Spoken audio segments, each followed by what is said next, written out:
All right, guys, I'm back with another chapter in 1 Samuel. We're in 1 Samuel chapter 18, where the header reads, David and Jonathan become friends. Saul becomes jealous of David. And we'll get right into it. After David had finished talking with Saul, he met Jonathan, the king's son. There was an immediate bond between them, for Jonathan loved David.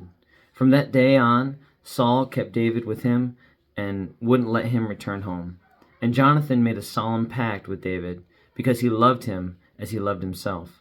Jonathan sealed the pact by taking off his robe and giving it to David, together with his tunic, sword, bow, and belt. Whatever Saul asked David to do, David did it successfully. So Saul made him a commander over the men of war, an appointment that was welcomed by the people and Saul's officers alike. When the victorious Israel army was returning home after David had killed the Philistine, women from all the towns of Israel came out to meet King Saul. They sang and danced for joy with tambourines and cymbals. This was their song: Saul has killed his thousands, and David his 10,000s.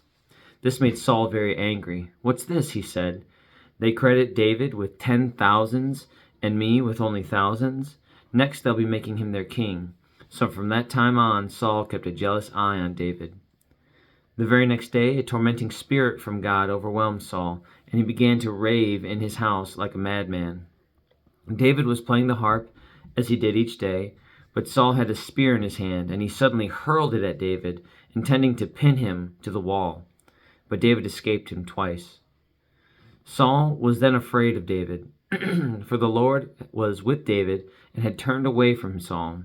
Finally, Saul sent him away and appointed him commander over 1,000 men, and David faithfully led his troops into battle. David continued to succeed in everything he did, for the Lord was with him. When Saul recognized this, he became even more afraid of him. But all Israel and Judah loved David, because he was so successful at leading his troops into battle.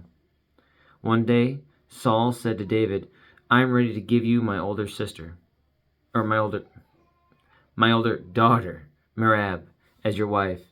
But first you must prove yourself to be a real warrior by fighting the Lord's battle. For Saul thought, I'll send him out against the Philistines and let them kill him, rather than doing it myself. Who am I, and what is my family in Israel, that I should be the king's son-in-law? David exclaimed. My father's family is nothing. So, when the time came for Saul to give his daughter Merab in marriage to David, he gave her instead to Adriel, a man from Meholah. In the meantime, Saul's daughter, Michal, had fallen in love with David, and Saul was delighted when he heard about it. Here's another chance to see him killed by the Philistines, Saul said to himself. But to David he said, Today you have a second chance to become my son-in-law. Then David told his men to say to David, The king really likes you, and so do we. Why don't you accept the king's offer and become his son-in-law? When Saul's men said these things to David, he replied, How can a poor man from a humble family afford the bride price for the daughter of a king? When Saul's men reported this back to the king, he told them, Tell David that all I want for the bride price is 100 Philistine foreskins. Vengeance on my enemies is all I really want. But what Saul had in mind was that David would be killed in the fight. David was delighted to accept the offer. Before the time that it expired, he and his men went out and killed 200 Philistines. Then David fulfilled the king's requirement by presenting all their foreskins to him. So Saul gave his daughter Michal to David to be his wife. When Saul realized that the Lord was with David and how much his daughter Michal loved him, Saul became even more afraid of him, and he remained David's enemy for the rest of his life. Every time the commanders of the Philistines attacked, David was more successful against them than all the rest of Saul's officers. So David's name became very famous.